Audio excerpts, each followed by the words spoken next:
welcome to The Exchange.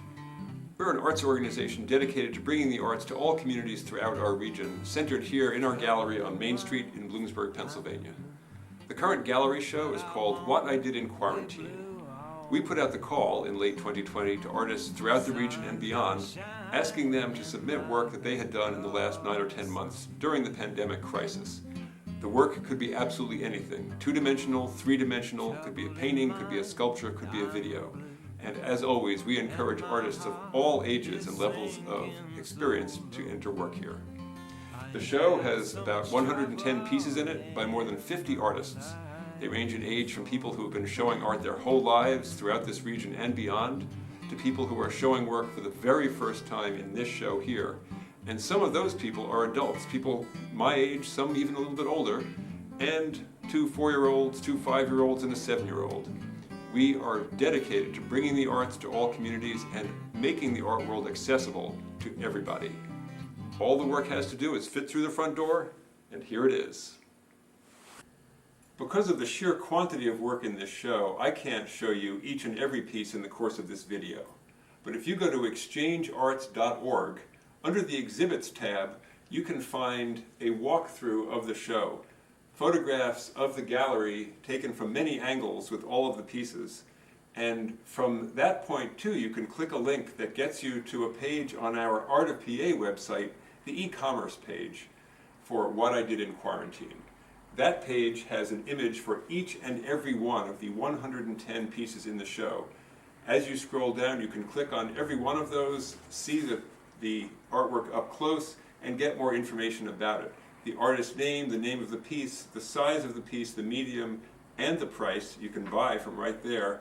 And in addition, many of the artists have given us statements about their work, why they made these particular pieces. These first 3 pieces right here are made by CL McBeth-Collins, a printmaker. She works in the pajama factory in Williamsport at Boone Companion Press. She said this: "On March 19th, 2020, a flurry of texts flew among 6 printmakers about an upcoming group show in Williamsport. The string starts requesting work by the following Friday." And then text number 3. "Wait, I honestly just heard this. Governor ordered shutdown of non-life-sustaining businesses. We are off, I think." The next month I watched live stream tutorials generously shared by UK printmaker Laura Boswell. She embodies the exploration, dedication to craft, and hard work that are the hallmarks of printmaking. I stocked up on linoleum and relief ink. I had everything I needed to continue in that form at home.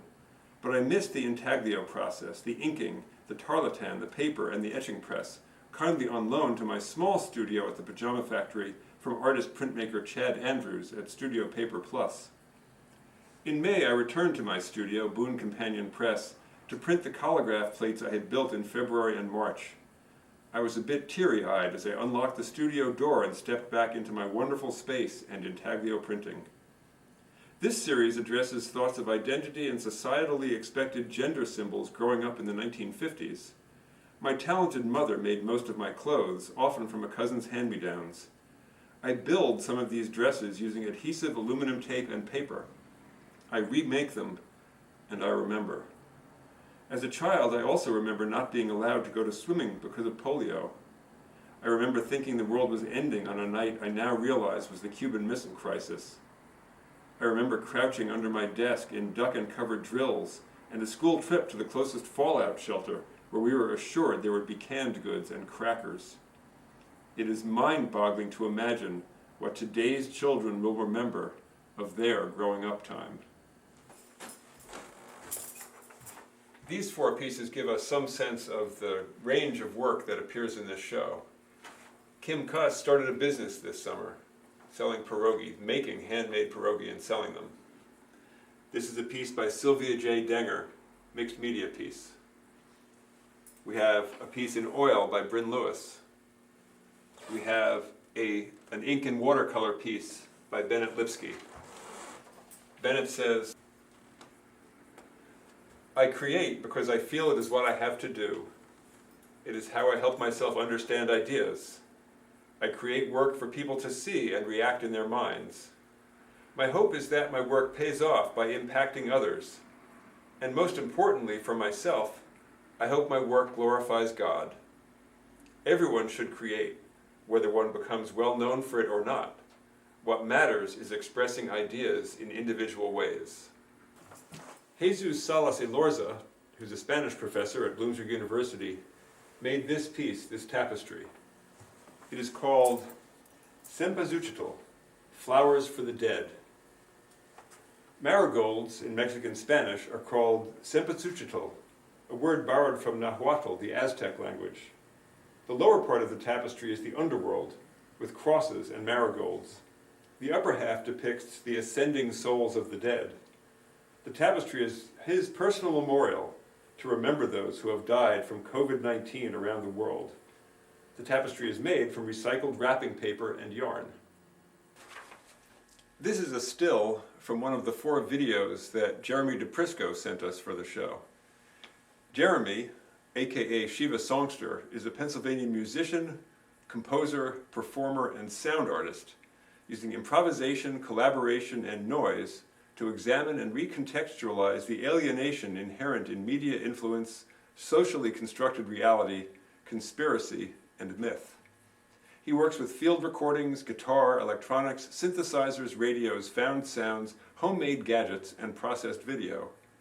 A fixture in the electro music community for the past decade, Jeremy currently presents solo and collaborative sound explorations throughout the tri-state area. He now resides near Philadelphia. The pieces in this exhibit are a small fraction of a larger body of work, both musical and visual, that developed during quarantine. For more, visit jeremydeprisco.net. Dawson Miller, age 4, has had work in the gallery before, along with his father, Dr. David A. Miller, a theater professor at Bloomsburg University. This painting is called, I Would Like to Explore the Empire State Building When the Sickness is Over. It started with the drawing that Dawson brought home from preschool. One of the themes for the work was exploring and explorers, and the teachers asked the children to draw something they wanted to explore, like Marco Polo. Dawson's drawing was of the Empire State Building. Our family really loves New York, says David. I really love the drawing itself and the demonstration of thinking ahead to the many things that we can do and places we can return to when the sickness is over. As Dawson said, I really want to visit New York again, and we can stay in a hotel. We decided to do another Empire State Building collaboratively, this one on canvas. Dawson drew the lines with water-soluble crayons and made decisions about the colors for the 2 Empire State Buildings, explaining that the zigzags protect the building. David then added paint to the canvas. Dawson Miller's artist statement reads, I like doing painting and watercoloring. I like helping with painting. And I want to sew. I do want a sewing kit for my birthday, and I want an iPad that has a Minecraft video game on it. I like bumpy textures, and I like how things are smooth. I don't like when my scooter goes on bumpy surfaces, but I like it when it goes on smooth surfaces. And I like how some things stretch. And my favorite colors are red, green, yellow, purple, and green, and light blue, and dark blue. And I like light green. And I like how things are soft. And I like how things are squishy.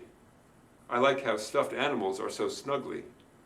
And I like putting together mini Legos. And I like statues. These 3 pieces here are by Deb Stabley, professional ceramic artist and educator. She says, I am both fortunate to have both art and nature to take respite in. My COVID-19 experience has been easy compared to what so many others have gone through. This is not to say that I wasn't stressed out by it, however. Between the uncertainty of the virus and the political insanity of 2020, my mind and soul felt battered most of the time. Lucky me to have remained teaching throughout this chapter, most of it face-to-face no less, to have an abundance of nature at my disposal, and to have a home studio to work in. I didn't make monumental artistic leaps this year, but I did develop a new mixed media process using discarded book covers. It has been very therapeutic. The medium is greener, more immediate than clay, and more soothing in the moment, as the acrylics and colored pencils are permanent and not impacted by a firing process. The final step of painting dots on the book cover cutouts is actually very soothing as well. I plan to make larger and more involved book cover pieces in 2021. I also continued to work in clay in 2020, as with these 3 pieces. As per usual, I explored new glazing and firing techniques. The tiles shown here are low-fired, and I finished them using a somewhat unpredictable Sager firing process, which involves an application of ferric chloride. I will do more Sager firing this year and explore other clay techniques as well, and I very much look forward to a new year that is hopefully headed in a better direction.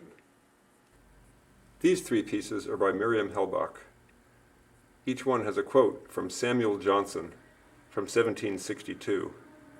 "Hope is itself a species of happiness, and perhaps the chief happiness which this world affords." Miriam Helbok also made these woven hearts. The tag that comes with each says, "Weaving symbolizes connections, coming together, making new patterns, and now networking.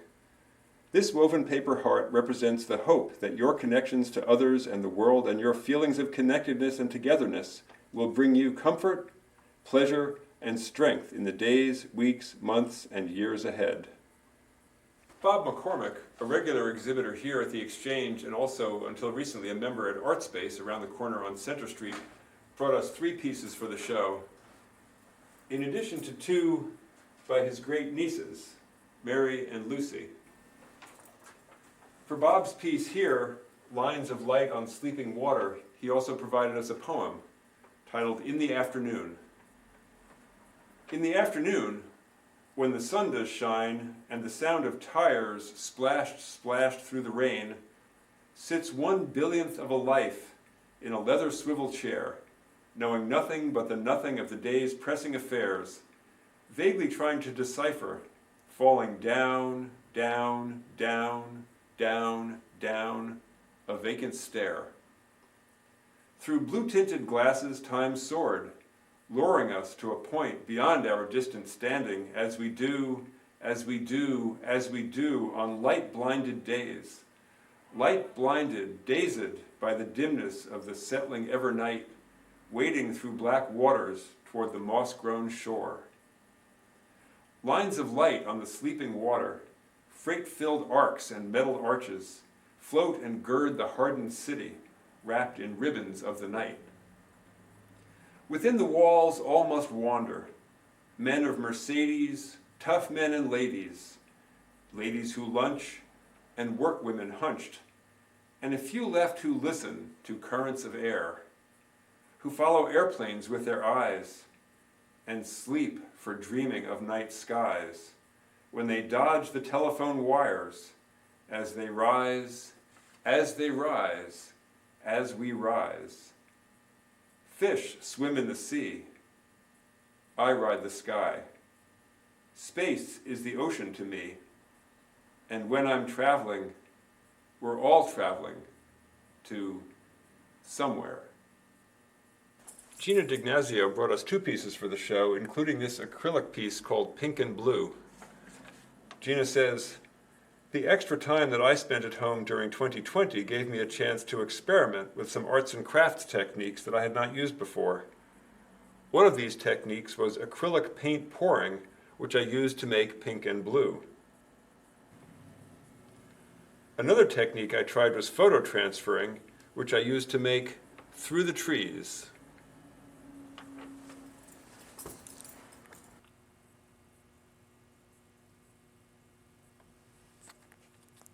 The mixed media piece here is by Joy McGinnis, who used to run the Berwick United Way.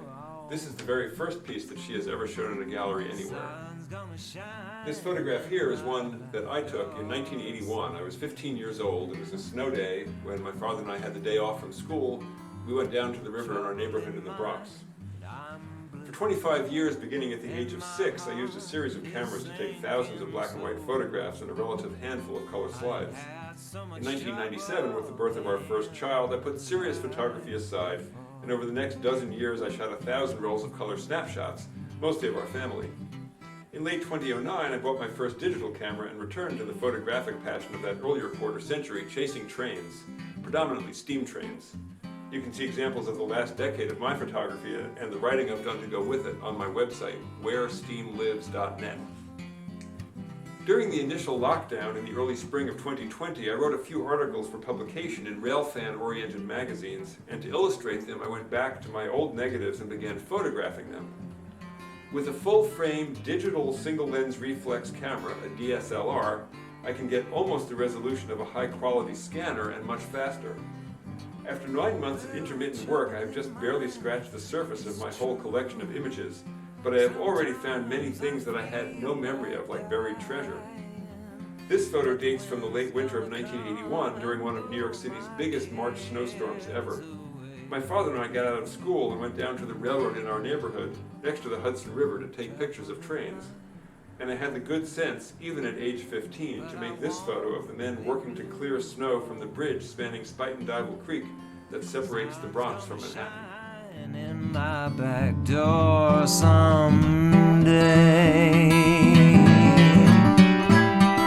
sun's gonna shine in my back door someday.